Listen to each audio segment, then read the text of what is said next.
మనకి కష్టాలు ఎక్కువైపోయి నిస్సహాయంగా ఉన్నప్పుడు శివానుగ్రహం వెంటనే కలగాలంటే 42 రోజులు శివాలయానికి వెళ్ళండి.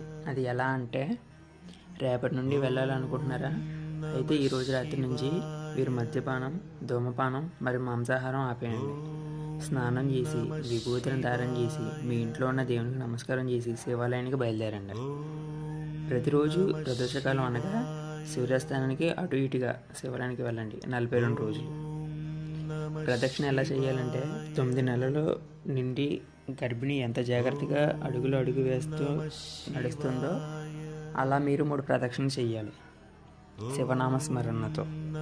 ప్రదక్షిణలు తరువాత శివలింగానికి నమస్కారం పెట్టుకోండి చాలు. మీ మనసు తృప్తిపడే వరకు శివలింగాన్ని చూడండి. ఎటువంటి కోరికలు కోరుకోకండి, ఎందుకంటే శివునికి తెలుసు మీకు ఏం కావాలో.